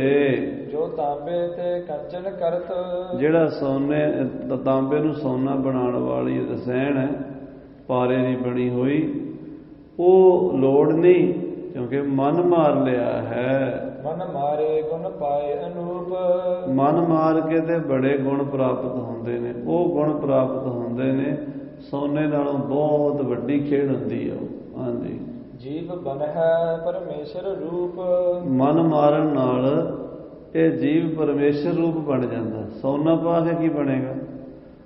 ਸੋਨਾ ਪਾ ਕੇ ਅਮੀਰ ਬਣ ਜਾਏਗਾ, ਫਿਰ ਵੀ ਮਰਨਾ ਹੀ ਪੈਣਾ। ਸੋਨੇ ਨੇ ਕੋਈ ਭੁੱਖ ਤਾਂ ਨਹੀਂ ਮਿਟਾਣੀ, ਸੋਨੇ ਨੇ ਬੰਦੇ ਨੂੰ ਸੁੱਖ ਤਾਂ ਨਹੀਂ ਦੇਣਾ। ਪਰ ਜਿਹੜਾ ਮਨ ਮਰ ਗਿਆ, ਪਰਮਾਤਮਾ ਰੂਪ ਬਣ ਗਿਆ, ਜੀਵ ਈਸ਼ਵਰ ਰੂਪ ਹੋ ਗਿਆ, ਉਹਦੇ ਕਿਆ ਕਹਿਣੇ? ਕਹਿਬੇ ਕੋ ਸੋਭਾ ਨਹੀਂ, ਦੇਖਾ ਹੀ ਪ੍ਰਵਾਨ। ਹਾਂਜੀ, ਤੋ ਕਾਮਨਾ ਪੁਰਹਿ ਤੁਮਾਰੀ, ਮਹਾਰਾਜ ਕਹਿੰਦੇ ਫਿਰ ਵੀ ਤੁਸੀਂ ਲੈ ਕੇ ਆਇਓ ਨਾ, ਤੁਹਾਡਾ ਮਨ ਨਹੀਂ ਤੋੜਨਾ। ਆਖੋ ਸਤਿਨਾਮ ਸ੍ਰੀ ਵਾਹਿਗੁਰੂ। ਗੁਰੂ ਹਰਗੋਬਿੰਦ ਸਾਹਿਬ ਕਹਿੰਦੇ ਤੁਹਾਡੀ ਸ਼ਰਧਾ ਵੀ ਨਹੀਂ ਤੋੜਦੇ। ਦੇਖੋ ਸਤਿਗੁਰਾਂ ਦੀ ਵਡਿਆਈ। ਮਹਾਰਾਜ ਕਹਿੰਦੇ ਸਾਨੂੰ ਰਸਾਇਣ ਦੀ ਲੋੜ ਤਾਂ ਨਹੀਂ ਭਾਈ, ਅਸੀਂ ਇਹ ਕੀ ਕਰਨੀ ਹੈ? ਅਸੀਂ ਕੀ ਸੋਨਾ ਬਣਾ ਕੇ ਕਰਨਾ? ਅਸੀਂ ਸੋਨਾ ਕੀ ਕਰਨਾ? ਸੋਨੇ ਦਾ ਸਾਨੂੰ ਮੋਹ ਹੀ ਕੋਈ ਨਹੀਂ, ਅਤੇ ਇਹ ਖਾ ਕੇ ਵੀ ਅਸੀਂ ਕੁਛ ਨਹੀਂ ਕਰਨਾ। ਪਰ ਤੁਸੀਂ ਲੈ ਕੇ ਆਏ ਹੋ ਤੁਹਾਡੀ ਸ਼ਰਧਾ ਪੂਰੀ ਕਰਨ ਵਾਸਤੇ। ਇੱਕ ਚਾਵਰ ਭਰ ਗਹਿਰ ਨਿਕਾਲੀ, ਅਸੀਂ ਥੋੜ੍ਹਾ ਜਿਹਾ ਛਕ ਲੈਂਦੇ ਹਾਂ। ਇੱਕ ਚਾਵਲ ਜਿੰਨਾ ਚਾਵਲ ਦਾ ਭਾਰ ਹੁੰਦਾ, ਇੰਨੀ ਕੁ ਚੁਟਕੀ ਦੇ ਵਿੱਚ ਗੁਰੂ ਸਾਹਿਬ ਨੇ ਉਹ ਰਸਾਇਣ ਲਈ। ਉੱਪਰ ਧਰੇ ਪਾਨ ਦੁਆਰਾ ਕਾ, ਉੱਤੇ ਦੇ ਥੱਲੇ 2 ਪੱਤੇ ਰੱਖ ਕੇ ਛਕ ਲਈ। ਕਰਿਓ ਖਾਨ ਸਤਿਗੁਰ ਕਰ ਲੈ ਕੇ, ਮਹਾਰਾਜ ਗੁਰੂ ਹਰਗੋਬਿੰਦ ਸਾਹਿਬ ਨੇ ਸਿੱਖਾਂ ਦੀ ਭਾਵਨਾ ਪੂਰੀ ਕਰਨ ਲਈ ਉਹ ਰਸਾਇਣ ਚਾਵਲ ਭਰ ਛਕ ਲਈ। ਪੁਨ ਬਿਲ ਅੰਮ੍ਰਿਤ ਸਰ ਮਹਿ ਗੇਰਾ, ਬਾਕੀ ਉਹ ਸਾਰਾ ਜਿਹੜਾ ਬਿਲ ਸੀ ਨਾ ਭਰਿਆ ਹੋਇਆ, ਸ੍ਰੀ ਅੰਮ੍ਰਿਤਸਰ ਸਰੋਵਰ 'ਚ ਘੇਰ ਦਿੱਤਾ। ਹਾਂਜੀ, ਕਰਮ ਰਾਤ ਬਾਤ ਰਹਿ ਉਚੇਰਾ, ਤੇ ਉਹਨਾਂ ਸਿੱਖਾਂ ਨੂੰ ਬੜੀ ਖੁਸ਼ੀਆਂ ਦੇ ਕੇ ਉੱਚੀ ਪਦਵੀ ਦੇ ਦਿੱਤੀ। ਅੱਤ ਸਮੀਪ ਆਪਣੇ ਕਰ ਲੀਨ, ਭਾਈ ਜੈਦ ਤੇ ਭਾਈ ਸਿੰਘਾਰੂ ਨੂੰ ਆਪਣੇ ਕੋਲ ਰੱਖ ਲਿਆ ਗੁਰੂ ਜੀ ਨੇ, ਬਹੁਤ ਨੇੜੇ ਕਰ ਲਿਆ। ਹਾਂਜੀ, ਬਖਸ਼ੀ ਸ਼ਕਤ ਮਹਾਬਲ ਕੀਨ, ਬੜੀਆਂ ਮਹਾਨ ਸ਼ਕਤੀਆਂ ਦੇ ਦਿੱਤੀਆਂ। ਬਰੇ ਜਹਾਂ ਤੁਰਕਨ ਸੰਗਰਾਮੋ, ਜਿੱਥੇ ਤੁਰਕਾਂ ਨਾਲ ਯੁੱਧ ਹੁੰਦਾ ਉੱਥੇ ਇਹ ਭਾਈ ਜੈਦ ਸਿੰਘਾਰੂ ਅੱਗੇ ਹੋ ਕੇ ਲੜਦੇ ਨੇ। ਤਹ ਤਹ ਕਰੇ ਬੜੇ ਤਿਨ ਕੰਮ। ਇਹਨਾਂ ਨੇ ਬੜੇ ਬੜੇ ਵੱਡੇ ਕੰਮ ਕੀਤੇ। ਪਹਿਲਾ ਜੰਗ ਸ੍ਰੀ ਅੰਮ੍ਰਿਤਸਰ ਹੋਇਆ, ਦੂਜਾ ਜੰਗ ਸ੍ਰੀ ਹਰਗੋਬਿੰਦਪੁਰੇ ਹੋਇਆ, ਤੀਜਾ ਫੂਲ ਮਹਾਰਾਜ ਦੀ ਧਰਤੀ ਤੇ ਮਾਲਵੇ ਜੰਗ ਹੋਇਆ, ਚੌਥਾ ਦੁਆਬੇ 'ਚ ਕਰਤਾਰਪੁਰ ਸਾਹਿਬ ਜੰਗ ਹੋਇਆ। ਸਾਰੀਆਂ ਲੜਾਈਆਂ ਦੇ ਵਿੱਚ ਇਹ ਗੁਰੂ ਕੇ ਸਿੱਖ ਮੂਹਰੇ ਹੋ ਕੇ ਲੜਦੇ ਰਹੇ। ਦੋਹਰਾ ਜੈਤਾ ਨੰਦਾ ਸਿੱਖ। ਹੋਰ ਦੋ ਸਿੱਖ ਸਨ, ਇੱਕ ਦਾ ਨਾਂ ਸੀ ਭਾਈ ਜੈਤਾ, ਇੱਕ ਦਾ ਨਾਂ ਸੀ ਭਾਈ ਨੰਦਾ। ਦ્વੈ ਸੰਗ ਪਿਰਾਗਾ ਹੋਏ। ਔਰ ਨਾਲ ਭਾਈ ਪਿਰਾਗਾ ਜੀ। ਸ੍ਰੀ ਅਰਜਨ ਕੇ ਚਰਨ ਟਿਗ। ਗੁਰੂ ਅਰਜਨ ਦੇਵ ਜੀ ਦੇ ਚਰਨਾਂ ਵਿੱਚ ਆਏ ਨਿਵੇ ਤ੍ਰੈ ਸੋਏ। ਆ ਕੇ ਤਿੰਨਾਂ ਨੇ ਮੱਥਾ ਟੇਕਿਆ। ਚੌਪਈ ਹੱਥ ਜੋੜ ਕਰ ਅਰਜ਼ ਗੁਜ਼ਾਰੀ। ਹੱਥ ਜੋੜ ਕੇ ਗੁਰੂ ਸਾਹਿਬ ਨੂੰ ਭਾਈ ਨੰਦਾ, ਭਾਈ ਜੈਤਾ ਤੇ ਭਾਈ ਪਿਰਾਗਾ ਨੇ ਬੇਨਤੀ ਕੀਤੀ। ਆਸ ਉਪਦੇਸ਼ ਉਚਾਰੀ। ਹੇ ਸੱਚੇ ਪਾਤਸ਼ਾਹ ਜੀ, ਕਿਰਪਾ ਕਰੋ ਸਾਨੂੰ ਐਸਾ ਉਪਦੇਸ਼ ਦਿਓ ਜਿਸ ਤੇ ਅਪਰ ਨਾ ਕਰਤਬ ਗ੍ਰਹਿ। ਹੋਰ ਕੁਝ ਕਰਨਾ ਬਾਕੀ ਨਾ ਰਵੇ, ਜਿਸ ਨੂੰ ਕਰਕੇ ਕੋਈ ਐਸੀ ਕਿਰਪਾ ਕਰਕੇ ਵਿਧੀ ਦੱਸੋ। ਤਰਹਿ ਹਿਰਦੈ ਆਛੋ ਪਦ ਲਹਿ। ਆਪ ਦੇ ਉਪਦੇਸ਼ ਨੂੰ ਹਿਰਦੇ 'ਚ ਵਸਾ ਕੇ ਪਰਮ ਪਦਵੀ ਨੂੰ ਪ੍ਰਾਪਤ ਹੋ ਜਾਈਏ, ਸਾਡੀ ਮੁਕਤੀ ਹੋ ਜਾਵੇ, ਗੁਰੂ ਜੀ ਸਾਡਾ ਕਲਿਆਣ ਹੋ ਜਾਵੇ। ਸ੍ਰੀ ਮੁਖ ਤੇ ਉਪਦੇਸ਼ ਬਖਾਨਾ। ਮਹਾਰਾਜ ਸਾਹਿਬ ਜੀ ਆਪਣੇ ਮੁਖਾਰ ਬਿੰਦ ਤੋਂ ਇਉਂ ਬੋਲੇ ਹਨ। ਇੰਦਰੈ ਰੋਕੋ ਬਨ ਸਭ ਧਾਨਾ। ਮਹਾਰਾਜ ਕਹਿੰਦੇ ਭਾਈ ਆਪਣੀਆਂ ਇੰਦਰੀਆਂ ਨੂੰ, ਆਪਣੇ ਮਨ ਨੂੰ ਸਾਵਧਾਨ ਹੋ ਕੇ ਰੋਕੋ। ਅੱਖਾਂ ਨੂੰ ਪਰਾਇਆ ਰੂਪ ਦੇਖਣ ਤੋਂ, ਕੰਨਾਂ ਨੂੰ ਨਿੰਦਾ ਸੁਣਨ ਤੋਂ, ਹੱਥਾਂ ਨੂੰ ਕਿਸੇ ਦਾ ਬੁਰਾ ਕਰਨ ਤੋਂ, ਪੈਰਾਂ ਨੂੰ ਮਾੜੇ ਪਾਸੇ ਜਾਣ ਤੋਂ ਰੋਕੋ। ਹਾਂਜੀ। ਸਵਾਸ ਸਵਾਸ ਸਿਮਰੋ ਅਠ ਜਾਮ। ਸਵਾਸ ਸਵਾਸ ਅਠੇ ਪੈਰ ਵਾਹਿਗੁਰੂ ਵਾਹਿਗੁਰੂ ਵਾਹਿਗੁਰੂ ਜਪਿਆ ਕਰੋ। ਸਭ ਤੇ ਊਚ ਵਾਹਿਗੁਰੂ ਨਾਮ। ਸਾਰਿਆਂ ਤੋਂ ਉੱਚਾ ਵਾਹਿਗੁਰੂ ਦਾ ਨਾਮ ਹੀ ਹੈ। ਨਾਮ ਜਪਣ ਤੋਂ ਬਿਨਾਂ ਮੁਕਤੀ ਨਹੀਂ ਹੋਣੀ, ਨਾਮ ਜਪਣ ਤੋਂ ਬਿਨਾਂ ਕਲਿਆਣ ਨਹੀਂ ਹੋਣਾ। ਸਵਾਸ ਸਵਾਸ ਵਾਹਿਗੁਰੂ ਵਾਹਿਗੁਰੂ ਵਾਹਿਗੁਰੂ ਵਾਹਿਗੁਰੂ ਜਪੋ। ਜਬ ਹੈ ਟਿਕ ਹੈ ਨਹਿ ਬ੍ਰਿਤ ਨਿਹਾਰੋ। ਜਦੋਂ ਤੁਹਾਨੂੰ ਇਦਾਂ ਲੱਗੇ ਵੀ ਬਿਰਤੀ ਟਿਕਦੀ ਨਹੀਂ, ਧਿਆਨ ਨਹੀਂ ਲੱਗਦਾ, ਨਾਮ ਤੇ ਜਪ ਰਹੇ ਆ ਪਰ ਮਨ ਭਟਕ ਰਿਹਾ ਹੈ। ਹਾਂਜੀ। ਆਵ ਹੈ ਵਹਿਰਤਾ ਸ਼ਬਦ ਉਚਾਰੋ। ਜਦੋਂ ਸਵਾਸ ਬਾਹਰ ਜਾਂਦੇ ਤਾਂ ਉਹਦੇ ਨਾਲ ਹੀ ਵਾਹਿਗੁਰੂ, ਅੰਦਰ ਜਾਂਦੇ ਤੇ ਵਾਹਿਗੁਰੂ। ਸਵਾਸਾਂ ਦਾ ਧਿਆਨ ਰੱਖੋ, ਸਵਾਸ ਨਾ ਬਿਰਥੇ ਜਾਣ ਦਿਓ। ਹਾਂਜੀ। ਰੱਖੋ ਪਰਚਾ ਸਤਿਗੁਰ ਬਾਣੀ। ਹਰ ਵੇਲੇ ਗੁਰਬਾਣੀ ਦਾ ਪਰਚਾ ਰੱਖੋ, ਮਨ ਨੂੰ ਗੁਰਬਾਣੀ ਨਾਲ ਪਰਚਾਓ। ਹਾਂਜੀ। ਤਿਸੀ ਤੇ ਹੋ ਬ੍ਰਹਮ ਗਿਆਨੀ। ਗੁਰਬਾਣੀ ਨਾਲ ਹੀ ਬ੍ਰਹਮ ਗਿਆਨ ਮਿਲੇਗਾ, ਗੁਰਬਾਣੀ ਨਾਲ ਹੀ ਕਲਿਆਣ ਹੋਵੇਗਾ ਭਾਈ ਤੁਹਾਡਾ। ਹਾਂਜੀ। ਸ੍ਰੀ ਸਤਿਗੁਰ ਤੇ ਸੁਣ ਉਪਦੇਸ਼। ਗੁਰੂ ਸਾਹਿਬ ਤੋਂ ਉਪਦੇਸ਼ ਸੁਣ ਕਰਕੇ ਲਗੇ ਕਰਨ ਤੇ ਸਰੀਤ ਹਮੇਸ਼। ਇਹ ਸਾਰੇ ਸਿੱਖ ਭਾਈ ਪਿਰਾਗਾ ਜੈਤਾ ਨੰਦਾ ਅਭਿਆਸ ਕਰਨ ਲੱਗੇ। ਕੀ ਅਭਿਆਸ ਕਰਦੇ ਨੇ ਵੀ ਆਪਣੇ ਪਹਿਲਾਂ ਤੇ ਆਪਣੀਆਂ ਇੰਦਰੀਆਂ ਨੂੰ, ਅੱਖਾਂ ਨੂੰ, ਕੰਨਾਂ ਨੂੰ, ਹੱਥਾਂ ਪੈਰਾਂ ਨੂੰ, ਇਹ ਸਾਰੀਆਂ ਨੂੰ ਚੰਗੇ ਪਾਸੇ ਲਾਇਆ। ਪੈਰਾਂ ਕਰਕੇ ਗੁਰੂ ਦੇ ਚਰਨਾਂ 'ਚ ਜਾਣਾ, ਸਾਧ ਸੰਗਤ ਤੁਰ ਕੇ ਜਾਣਾ, ਹੱਥਾਂ ਨਾਲ ਸਾਧ ਸੰਗਤ ਦੀ ਸੇਵਾ ਕਰਨੀ, ਕੰਨਾਂ ਨਾਲ ਬਾਣੀ ਸੁਣਨੀ, ਅੰਤਰ ਗੁਰ ਆਰਾਧਨਾ, ਜੇਵਾ ਜਪ ਗੁਰ ਨਾਉ, ਨੇਤਰੀ ਸਤਿਗੁਰ ਵੇਖਣਾ, ਸਰਵਣੀ ਸੁਣਨਾ ਗੁਰ ਨਾਉ, ਸਤਿਗੁਰ ਸੇਤੀ ਰਤਿਆ ਦਰਗਾਹ ਪਾਈਐ ਠਾਉ। ਇੱਦਾਂ ਇਹ ਅਭਿਆਸ ਕਰਦੇ ਹਨ। ਹਾਂਜੀ। ਵਿਪਰਨ ਦੇਖ ਕਹਿਓ ਕਿਆ ਕੀਨਾ। ਪਰ ਬਾਹਮਣਾਂ ਨੂੰ ਬੜੀ ਇਸ ਗੱਲ ਦੀ ਤਕਲੀਫ ਹੋਈ। ਪੰਡਤਾਂ ਨੇ ਉਹਨਾਂ ਸਿੱਖਾਂ ਨੂੰ ਟੋਕਣਾ ਸ਼ੁਰੂ ਕਰਤਾ, ਬਈ ਇਹ ਤੁਸੀਂ ਕੀ ਕਰਦੇ? ਤੁਸੀਂ ਹਰ ਵੇਲੇ ਵਾਹਿਗੁਰੂ ਵਾਹਿਗੁਰੂ ਜਪਦੇ ਹੋ, ਬਾਕੀ ਜਿਹੜੇ ਕਰਮ ਸੀਗੇ ਨਿਤ ਪੂਜਾ ਜਾਣ ਕਰਨੀ, ਨਿਤ ਕਰਮ ਕਰਨੇ, ਉਹ ਸਾਰੇ ਛੱਡ ਦਿੱਤੇ ਨੇ ਕਰਮ ਕਾਂਡ ਤੁਸੀਂ। ਹਾਂਜੀ। ਕਰਮ ਕਾਂਡ ਸਗਰੋ ਤਜ ਦੀਨਾ। ਬਾਹਮਣ ਕਹਿੰਦੇ ਤੁਸੀਂ ਕਰਮ ਕਾਂਡ ਕਿਉਂ ਛੱਡਿਆ ਹੈ? ਨਿਤ ਨਮਿਤ ਕਰਮ ਸਭ ਤਿਆਗੇ। ਨਿਤ ਕਰਮ ਵੀ ਛੱਡ ਦਿੱਤੇ, ਨਮਿਤ ਕਰਮ ਵੀ ਤਿਆਗ ਦਿੱਤੇ। ਭ੍ਰਿਸ਼ਟ ਭਏ ਤੁਮ ਕਿਸ ਮਗ ਲਾਗੇ। ਤੁਸੀਂ ਕਿਹਦੇ ਮਗਰ ਲੱਗ ਗਏ ਹੋ ਗੁਰੂ ਦੇ? ਤੁਸੀਂ ਤਾਂ ਭ੍ਰਿਸ਼ਟ ਹੋ ਗਏ ਹੋ ਕਹਿੰਦੇ। ਹਾਂਜੀ। ਗਨ ਪੰਡਿਤ ਮਹਿ ਦਿਨੋਂ ਬਖਾਨਾ। ਔਰ ਸਾਰੇ ਪੰਡਤਾਂ ਦੀ ਗੱਲ ਸੁਣ ਕੇ ਭਾਈ ਨੰਦਾ, ਭਾਈ ਜੈਤਾ, ਭਾਈ ਪਿਰਾਗਾ ਜੀ ਕਹਿਣ ਲੱਗੇ, ਹਮ ਹੈ ਸਤਿਗੁਰੂ ਮਹਾਨਾ। ਵੀ ਪੰਡਤ ਜੀ ਸਾਨੂੰ ਮਹਾਰਾਜ ਗੁਰੂ ਨਾਨਕ ਸਾਹਿਬ ਵਰਗੇ, ਗੁਰੂ ਅਰਜਨ ਦੇਵ ਜੀ ਵਰਗੇ ਮਹਾਂਪੁਰਸ਼ ਗੁਰੂ ਮਿਲੇ ਹਨ। ਤਬ ਤੇ ਮ੍ਰਿਤਕ ਪਿਤਾ ਅਗਿਆਨ, ਜਦੋਂ ਦੇ ਗੁਰੂ ਜੀ ਮਿਲੇ ਹਨ ਉਸ ਦਿਨ ਦਾ ਅਗਿਆਨ ਰੂਪੀ ਪਿਤਾ ਮਰ ਗਿਆ ਹੈ। ਹਾਂਜੀ, ਜਨਮਿਓ ਘਰ ਸਪੂਤ ਬ੍ਰਹਮ ਗਿਆਨ, ਤੇ ਘਰ ਦੇ ਵਿੱਚ ਬ੍ਰਹਮ ਗਿਆਨੀ ਪੁੱਤਰ ਜੰਮ ਪਿਆ ਹੈ, ਬ੍ਰਹਮ ਗਿਆਨ ਪੁੱਤਰ ਜੰਮ ਪਿਆ ਹੈ ਤੇ ਅਗਿਆਨ ਪਿਤਾ ਮਰ ਗਿਆ ਹੈ। ਹਾਂਜੀ, ਮਰਨ ਜਨਮ ਤੇ ਸੂਤਕ ਭਇਓ, ਕਿਉਂਕਿ ਬਾਹਮਣ ਲੋਕ ਜਿਹੜੇ ਹਨ ਜੰਮਣ ਦਾ ਸੂਤਕ ਤੇ ਮਰਨ ਦਾ ਪਾਤਕ ਮੰਨਦੇ ਹਨ। ਜੇ ਕਿਸੇ ਘਰ ਬੱਚਾ ਜੰਮਿਆ ਉੱਥੇ ਰੋਟੀ ਨਹੀਂ ਖਾਂਦੇ, ਕਹਿੰਦੇ ਇੱਥੇ ਸੂਤਕ ਹੈ। ਜੇ ਕੋਈ ਬੰਦਾ ਮਰਿਆ ਹੋਵੇ ਕਿਸੇ ਦਾ, ਉੱਥੇ ਕਹਿੰਦੇ ਵੀ ਇੱਥੇ ਪਾਤਕ ਹੈ, ਉਸ ਘਰ ਨੂੰ ਝੂਠਾ ਮੰਨਦੇ। ਹਾਂਜੀ, ਤਬ ਤੇ ਕਰਮ ਕਾਂਡ ਮਿਟ ਗਇਓ, ਕਹਿੰਦੇ ਜਿੰਨੇ ਦਿਨ ਸੂਤਕ ਹੁੰਦਾ ਨਾ ਉਹਨੇ ਦਿਨ ਕਰਮ ਕਰਨਾ ਕੋਈ ਮੰਨਿਆ ਨਹੀਂ ਜਾਂਦਾ, ਕਰਮ ਦੀ ਲੋੜ ਨਹੀਂ ਮੰਨਦੇ, ਕਹਿੰਦੇ ਕਰਮ ਨਹੀਂ ਕਰਨਾ। ਹੁਣ ਸੂਤਕ ਹੈ, ਸੂਤਕ ਦੇ ਵਿੱਚ ਨਿਤਨੇਮ ਵੀ ਨਹੀਂ ਕਰਦੇ ਬਾਹਮਣ, ਕਹਿੰਦੇ ਝੂਠ ਹੈ ਘਰ ਦੇ ਵਿੱਚ। ਜੇ ਪਾਤਕ ਹੋਵੇ, ਜਿੰਨੇ ਦਿਨ ਪਾਤਕ ਹੋਵੇ ਉਹਨਾਂ ਦਿਨ ਵੀ ਨਹੀਂ ਕਰਦੇ। ਨਿਤ ਨਮਿਤ ਕਰਮ ਕਹਿੰਦੇ ਕੋਈ ਲੋੜ ਨਹੀਂ। ਹੁਣ ਗੁਰੂ ਕੇ ਸਿੱਖ ਕਹਿਣ ਲੱਗੇ ਸਾਡੇ ਘਰ ਸੂਤਕ ਵੀ ਹੋਇਆ ਵੀ ਸਾਡੇ ਘਰ ਪੁੱਤਰ ਜੰਮਿਆ ਬ੍ਰਹਮ ਗਿਆਨ, ਪਾਤਕ ਹੋਇਆ ਵੀ ਸਾਡਾ ਅਗਿਆਨ ਰੂਪੀ ਪਿਓ ਮਰ ਗਿਆ। ਇਸ ਕਰਕੇ ਸਾਨੂੰ ਹੁਣ ਕਰਮ ਕਰਨ ਦੀ ਲੋੜ ਨਹੀਂ ਰਹੀ। ਹੁਣ ਅਸੀਂ ਕਿਉਂ ਕਰੀਏ ਕਰਮ? ਹਾਂਜੀ, ਨਹੀਂ ਕਰਮ ਲੇਖੇ ਸੁਰ ਜੰਤੇ, ਕਹਿੰਦੇ ਆ ਵੀ ਸੂਤਕ ਪਾਤਕ ਦੇ ਵਿੱਚ ਕਰਮ ਲੇਖੇ 'ਚ ਨਹੀਂ ਲੱਗਦੇ। ਪੰਡਤ ਜੀ ਤੁਸੀਂ ਕਹਿੰਦੇ ਹੋ, ਪੰਡਤ ਜੀ ਤੁਸੀਂ ਕਹਿੰਦੇ ਹੋ ਵੀ ਸੂਤਕ ਤੇ ਪਾਤਕ ਵਿੱਚ ਕੀਤੇ ਕਰਮ ਜਿਹੜੇ ਨੇ ਉਹ ਲੇਖੇ 'ਚ ਨਹੀਂ ਲੱਗਦੇ। ਫਿਰ ਅਸੀਂ ਸੋਚਿਆ ਵੀ ਸਾਡੇ ਸੂਤਕ ਵੀ ਹੈ ਤੇ ਸਾਡੇ ਪਾਤਕ ਵੀ ਹੈ। ਸੂਤਕ ਇਉਂ ਵੀ ਸਾਡੇ ਘਰ ਬ੍ਰਹਮ ਗਿਆਨ ਦਾ ਪੁੱਤਰ ਜੰਮਿਆ ਹੈ ਤੇ ਸਾਡੇ ਸੂਤਕ ਪਾਤਕ ਇਸ ਕਰਕੇ ਹੈ ਵੀ ਸਾਡਾ ਬਾਪੂ ਜਿਹੜਾ ਸੀ ਅਗਿਆਨ ਉਹ ਮਰ ਗਿਆ ਹੈ। ਇਸ ਕਰਕੇ ਅਸੀਂ ਹੁਣ ਕੀ ਕਰਮ ਕਰੀਏ?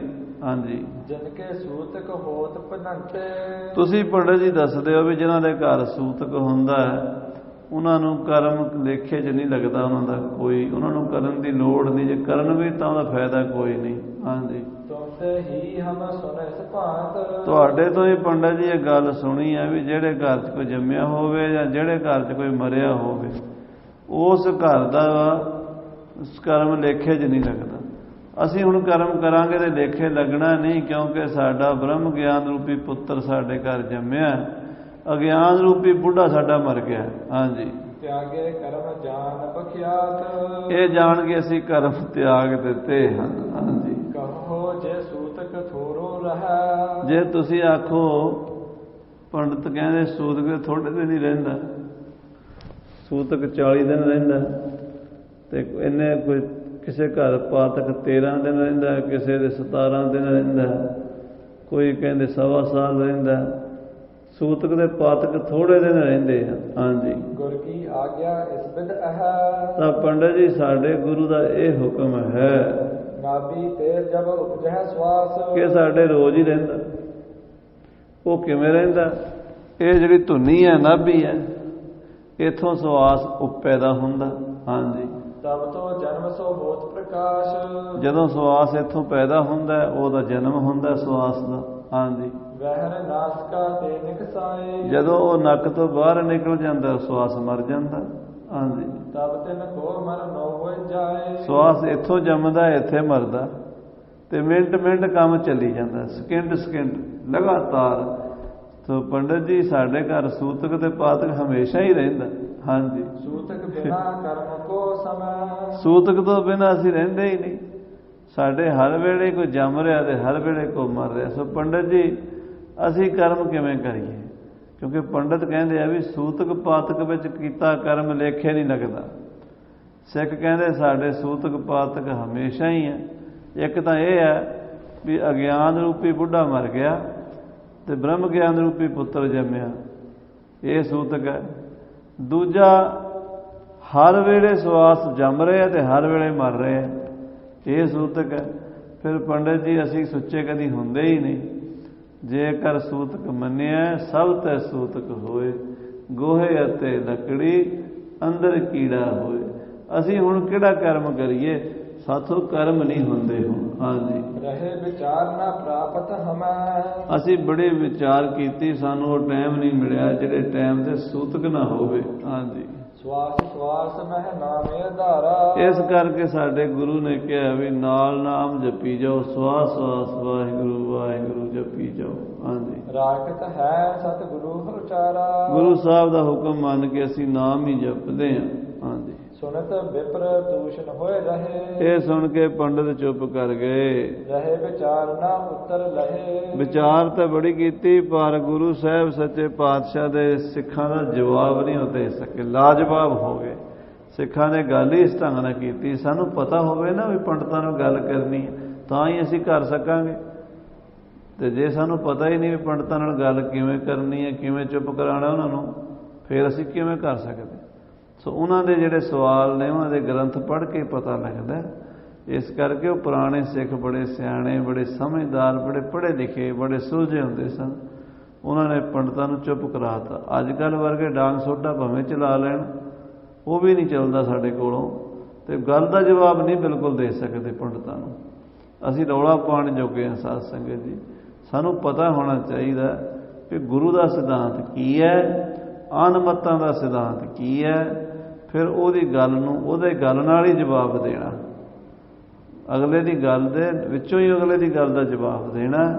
ਇਹ ਗੁਰੂ ਸਾਹਿਬ ਦੇ ਪੁਰਾਤਨ ਸਿੱਖਾਂ ਨੂੰ ਜੁਗਤੀ ਹੁੰਦੀ ਸੀ। ਬੜੇ ਤਰੀਕੇ ਨਾਲ ਸਮਝਾ ਦਿੱਤਾ। ਪੰਡਤ ਚੁੱਪ ਕਰ ਗਏ। ਕਥਾ ਅੱਗੇ ਸਰਵਣ ਕਰਾਂਗੇ। ਸਮੇਂ ਦੇ ਲਿਹਾਜ਼ ਨਾਲ ਸਮਾਪਤੀ ਹੈ। ਹੇ ਗੋਬਿੰਦ, ਹੇ ਗੋਪਾਲ।